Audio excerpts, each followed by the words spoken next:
Assalamualaikum warahmatullahi wabarakatuh. Selamat siang, salam sejahtera buat kita semua. Yang terhormat Kepala Kanwil DJPB Provinsi Sumatera Barat, Ibu Sukri atau yang mewakili. Yang terhormat Bapak Ibu pejabat administrator, pejabat pengawas, serta para pegawai lingkup Kanwil DJPB Provinsi Sumatera Barat. Sebelum kita mulai materi, Bapak Ibu, izinkan saya memperkenalkan diri dulu. Perkenalkan, nama saya Vicky Sepri Erlangga. Sekarang di KPPN Finance sebagai PTPN Terampil. Di sini saya masih baru ya hitungannya Bapak Ibu di Kanwil Sumbar. Mungkin masih banyak Bapak Ibu yang belum kenal. Jadi bingung juga ini kenapa public speaking pematerinya PTPN gitu ya. Jadi sebelum mulai Bapak Ibu, kemarin saya ceritain dikit deh. Dapat perintah dari Pak Heru kemarin minggu lalu ya. Disuruh untuk ngisi di sharing session public speaking ini karena kata Pak Heru dulu pernah ikut PJJ public speaking di tahun 2022. Jadi di sini saya bukan kayak ngasih materi ya Bapak Ibu, tapi lebih ke sharing pengalaman yang saya dapatkan ketika ikut PJJ public speaking. Bapak Ibu, pada siang ini kita akan membahas salah satu materi yang saya dapatkan ketika ikut PJJ public speaking, yaitu teknik dasar nih hitungannya Bapak Ibu, teknik dasar public speaking. Di dalam teknik dasar public speaking ini ada 4 kategori yang akan kita bahas, yaitu ada sequencing public speaking, ada opening, body content, dan juga closing. Nah, sebelum kita masuk ke topik utama, Bapak Ibu, kita seenggaknya tahu dulu ya apa itu public speaking. Di sini ada beberapa pengertian ya terkait public speaking. Yang pertama itu dari Webster International Dictionary. Public speaking adalah sebuah seni dari proses penyampaian pidato di depan publik dan seni dari ilmu komunikasi lisan secara efektif dengan melibatkan para audiens. Di sini kelihatan ada beberapa poin utama yang bisa kita lihat Bapak Ibu ya. Ada seni, ada penyampaian pidato di depan publik intinya, dan komunikasi lisan, dan ada audiens. Pengertian kedua itu dari Amanda Hennessy, Bapak Ibu. Public speaking is a broad term that describe many different scenario that share common trait. You are sharing with a group. Kalau artinya secara singkatnya Bapak Ibu ya, dari sekian banyak deskripsi atau pengertian public speaking, ada satu kesamaan atau benang merahnya lah gitu Bapak Ibu, yaitu Anda berbagi dengan grup intinya gitu. Terus pengertian ketiga dari Y.S. Gunadi, public speaking merupakan komunikasi yang dilakukan secara lisan tentang sesuatu hal atau topik yang disampaikan di hadapan banyak orang dengan tujuan memberikan informasi. Jadi intinya masih sama, ada komunikasi lisan di hadapan banyak orang dan memberikan informasi. Itu poin-poin utamanya.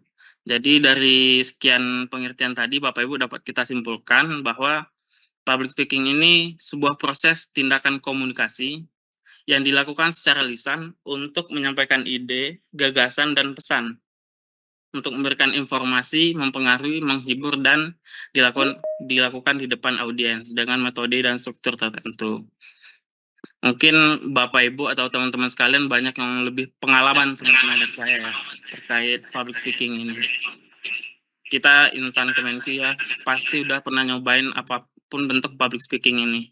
Mulai dari jadi pemateri ketika sosialisasi ya, paling enggak di lingkungan kantor masing-masing kita kan pernah jadi narasumber GKM ya. Nah, itu udah disebut sebagai public speaking karena di sana ada audiensnya, ada informasi yang disampaikan juga.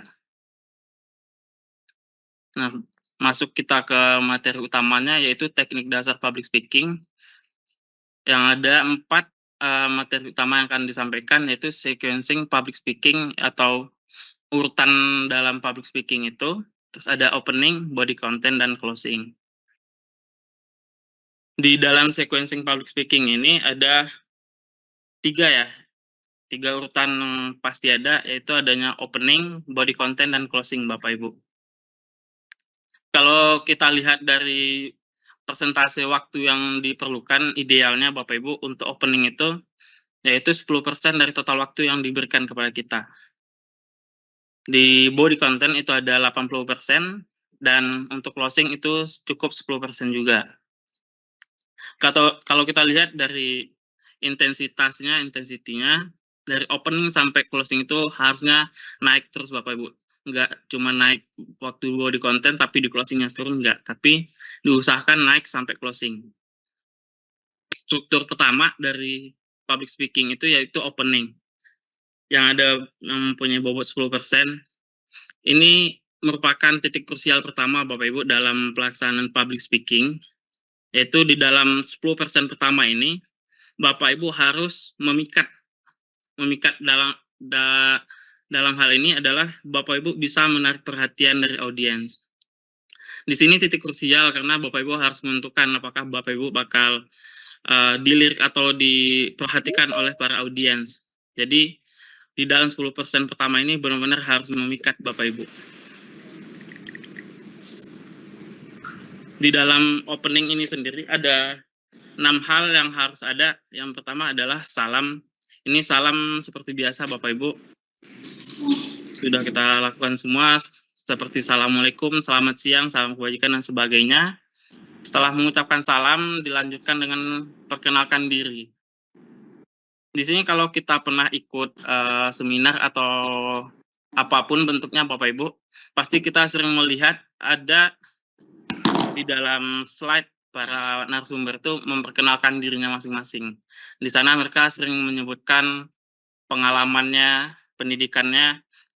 Itu bukan sesuatu hal yang ria sih sebutannya Bapak Ibu. Cuman di dalam public speaking itu diperlukan untuk meyakinkan audiens. Meyakinkan audiens bahwa kita itu mempunyai pengalaman dan mempunyai kapasitas dalam topik yang akan kita bahas. Jadi butuh memperkenalkan diri itu dengan edifikasi positif Bapak Ibu. Jadi nggak masalah kalau kita menjadi narasumber, terus kita menyebutkan ketika perkenalan diri kita tampilkan itu data diri kita, pengalaman kerja, pendidikan kita, tampilkan aja nggak masalah. Setelah memperkenalkan diri, kita lanjut dengan memberikan apresiasi, baik itu kepada para audiens ataupun kepada para panitia. Di dalam opening juga setidaknya kita sudah mulai menyebutkan tema apa materi yang akan kita sampaikan. Tadi sedikit saya sudah mempraktekkan bagian dari opening ini tadi ya Bapak Ibu. Adanya salam, memperkenalkan diri, apresiasi, dan menyebutkan tema. Nah, harusnya tadi di dalam opening juga setidaknya disampaikan sedikit ringkasan materi kita. Nah, dan yang terakhir di dalam opening itu setidaknya kita itu menghadirkan why atau kenapa kita mengikuti kegiatan, misal kegiatan public speaking ini. Jadi harus disampaikan itu Bapak Ibu. Kepentingannya apa gitu. Apa yang membuat kita harus mengikuti kegiatan ini. Assalamualaikum. Nah, ini ada cara menghadirkan why tadi, kenapa tadi Bapak Ibu. Yaitu bisa dengan menghadirkan ketakutan, ini ketakutan yang positif Bapak Ibu. Terus bisa menawarkan solusi, bisa juga dengan menjanjikan impian, dan bisa dengan menyampaikan hal yang menarik bagi audiens. Tadi saya sampaikan bahwa di dalam opening ini yang waktu 10% itu Bapak Ibu harus memikat gitu ya, langsung memikat para audiens. Nah, ini ada beberapa cara, ada 5 cara buat kita bisa langsung mengikat audiens itu. Yaitu bisa dengan menyampaikan kutipan Bapak Ibu, ataupun bisa dengan menyampaikan pertanyaan retoris atau pertanyaan yang seharusnya tidak perlu dijawab lah gitu ya Bapak Ibu. Sebagai contoh kayak, kenapa sih kita perlu mengikuti kegiatan ini, kayak gitulah, itu pertanyaan retoris ya Bapak Ibu. Terus bisa dengan menyampaikan pernyataan berulang, dan bisa juga dengan berstorytelling pendek terkait materi yang akan kita sampaikan boleh, terkait dengan latar belakang kita juga boleh itu Bapak Ibu, untuk menarik perhatian dulu. Dan yang kelima, bisa juga dengan puisi dan pantun. Mungkin ini yang paling familiar yang kita dengar ya Bapak Ibu. Setiap acara kita kebanyakan dimulai dengan puisi atau pantun. Itu salah satu contoh dalam menarik perhatian audiens, Bapak Ibu. Poin ketiga adalah body content, Bapak Ibu, yang merupakan inti dari materi yang akan kita sampaikan, di mana bobotnya ini adalah 80%, Bapak Ibu. Karena ini inti dari apa yang akan kita sampaikan, jadi perlu benar-benar dipersiapkan ya Bapak Ibu, dan juga perlu selain mempersiapkan materi, juga harus Bapak Ibu persiapkan metode atau cara penyampaiannya, supaya kita sesuai dengan apa yang akan kita sampaikan. Di dalam body content ini setidaknya ada 5 hal yang perlu diperhatikan Bapak Ibu. Yang pertama ada faktor pembentuk impresi, bahasa tubuh, dimensi vokal atau suara, ada storytelling, dan juga ada game. Mungkin untuk game ini opsional aja Bapak Ibu. Kalau misal waktu yang diberikan cukup panjang ya, kegiatan yang seharian penuh, misal seminar gitu ya, seharian penuh, itu kan pasti ada waktu di mana audiens Bapak Ibu tuh udah mulai lelah gitu ya. Nah, bisa di tengah-tengah materi diselipkan dengan game Bapak Ibu, untuk kembali mengambil fokus dari audiens Bapak Ibu. Tapi untuk game ini beda ya dengan ice breaking. Kalau ice breaking kan cuman untuk menyegarkan kembali. Cuman untuk game itu harus ada kaitannya dengan materi. Jadi nggak asal game aja. Harus terkait dengan materi yang Bapak Ibu sampaikan di sini.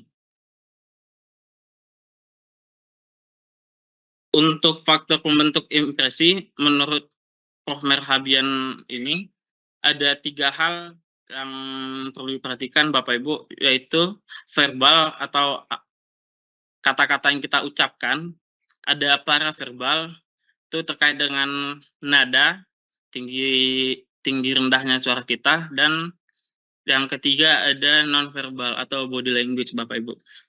Di sini kelihatan dari 3 hal ini Bapak Ibu, body language atau bahasa tubuh Bapak Ibu itu paling penting. Ini dalam hal kita kegiatannya tatap muka ya Bapak Ibu, langsung di satu ruangan, langsung ketemu di panggung gitu ya. Bahasa tubuh ini penting karena ini kayak menggambarkan Bapak Ibu tuh siap gitu ya, menyampaikan materi yang Bapak Ibu sampaikan. Di atas panggung Bapak Ibu tidak boleh kelihatan kayak menutup diri gitu. Diam, kaku gitu nggak boleh, diusahakan jangan Bapak Ibu. Diusahakan serileks mungkin di atas panggung, membuat gerakan-gerakan yang sesuai dengan materi Bapak Ibu, kelihatan aktif dengan para audiens juga. Menurut Prof. Merhabian ini, bobot untuk body language ini 55%, paraverbal itu 38%, dan verbal cuma 7% Bapak Ibu. Jadi bahasa tubuh ini penting apabila kita dalam satu acara yang dalam hal tatap muka ya Bapak Ibu. Untuk Zoom kayak gini, mungkin untuk body language nggak begitu bisa kita perhatikan sekali ya. Nah, yang tadi yang disampaikan ada 5 ya hal yang harus kita perhatikan selain body language, yaitu salah satunya adalah 5 dimensi vokal Bapak Ibu. Tadi kita coba cek, nah ini dimensi vokal salah satunya Bapak Ibu, selain bahasa tubuh. Dalam dimensi vokalnya ada 5, yang pertama itu ada namanya artikulasi Bapak Ibu. Artikulasi kejelasan kita menyampaikan. Nah, ini bisa kita latih dengan ya mengucapkan konsonan atau vokal dengan jelas Bapak Ibu. Ya contohnya ini, kepala diurut, kelapa diparut kayak gitu. Sering kayak yang kita main-main kayak gini dulu Bapak Ibu. Itu berguna dalam melatih artikulasi kita. Yang kedua ada intonasi. Intonasi adalah tinggi rendah nada ketika kita menyampaikan. Bisa dilatih dengan mengucapkan kalimat dengan variasi tinggi dan rendah. Terus yang ketiga ada volume. Berbicaralah dengan volume yang dapat didengar jelas oleh audiens, bahkan yang duduk di paling belakang sekalipun. Jadi kalau kita menyampaikan sebuah materi, Bapak Ibu diusahakan volumenya itu jelas ya Bapak Ibu. Enggak hanya buat yang di depan aja, tapi sampai ke belakang kalau bisa terdengar semua. Terus yang keempat ada speed. Kalau speed ini idealnya temponya sedang Bapak Ibu, tapi kalau bisa diberi variasi aja. Bisa dipercepat dan diperlambat. Tujuannya untuk menjadikan pembicaraan kita lebih menarik ya. Kalau monoton sedang aja kayaknya bisa bikin ngantuk juga, membosankan juga Bapak Ibu. Terus yang kelima, dalam dimensi vokal itu butuh adanya pause atau jeda. Hal ini membuat pembicaraan kita terasa lebih efeknya. Sangat efektif untuk membuat audiens penasaran dengan apa yang akan kita sampaikan selanjutnya.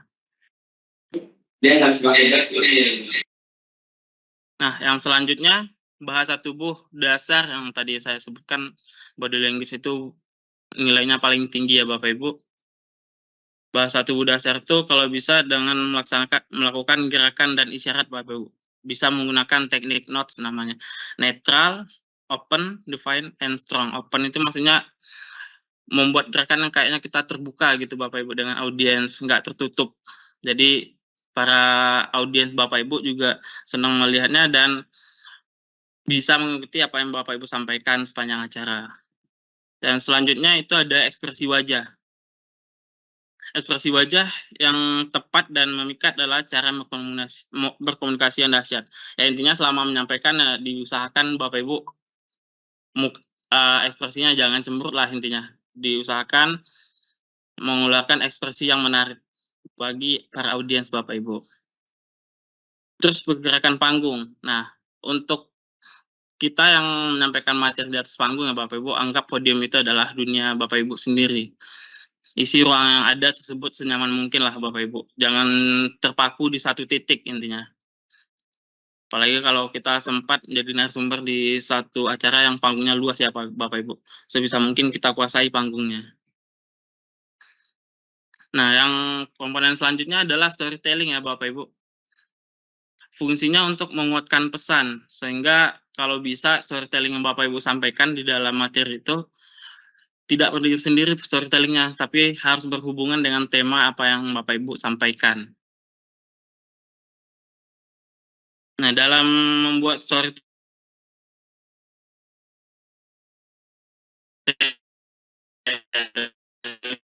pertama menetapkan tujuan cerita dan membuat alur cerita Bapak Ibu dan diubah menjadi menjadi kita gitu, biar lebih dekat dengan para audiens dan libatkan para audiensnya.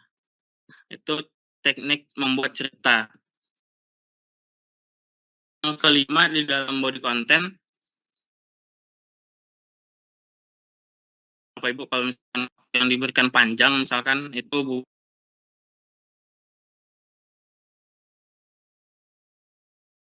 butuh di kegembiraan pada audiens.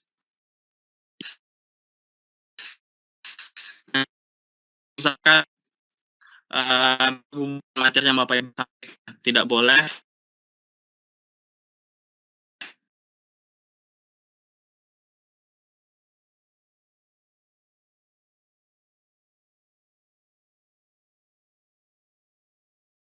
jangan langsung tiba-tiba ajak main game langsung disuruh nggak main gitu. Jangan, dijelaskan dulu nama game siapa. Setelah dijelaskan, disupervisi dulu pelaksanaan gamenya, dicontohin.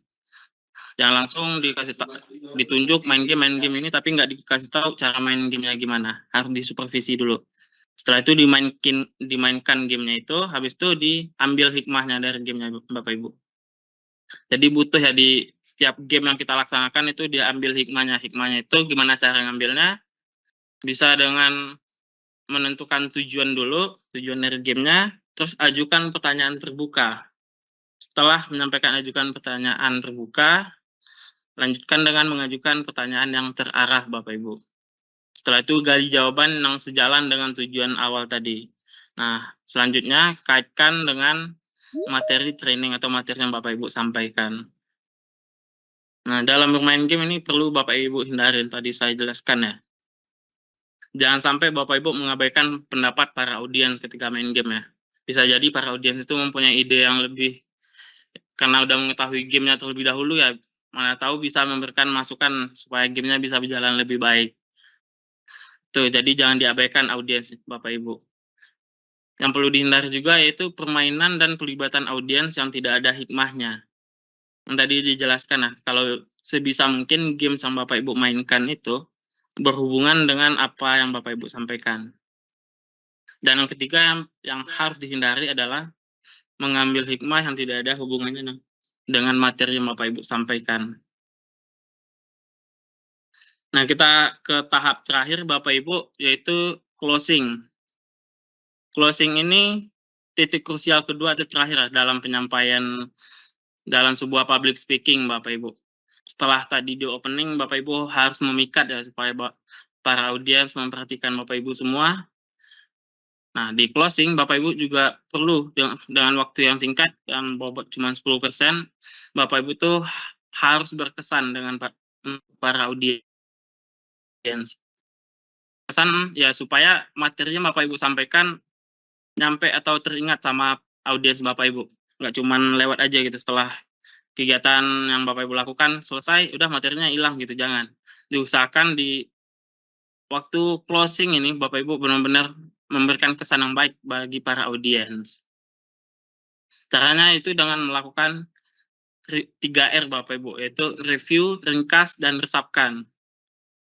Dan memotivasi untuk action ini maksudnya melakukan tindakan apa yang kita sampaikan di dalam materi yang kita sampaikan tadi. Ada 4 alternatif Bapak Ibu untuk melakukan closing ya. Yang pertama ada dengan komitmen yang diikrarkan. Itu kalau misalkan di dalam materi Bapak Ibu ada sebuah komitmen ya, komitmen yang harus disampaikan. Nah, itu bisa dilakukan closing dengan komitmen yang diikrarkan gitu Bapak Ibu. Bisa juga dengan silaku atau puisi, lagu, ataupun dengan kutipan. Bisa Bapak Ibu dengan tutup sebuah acara Bapak Ibu dengan puisi, lagu, dan kutipan ini.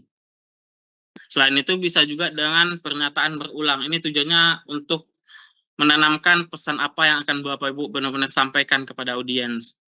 Itu melakukan pernyataan berulang ini. Dan yang terakhir bisa dengan cerita bermakna.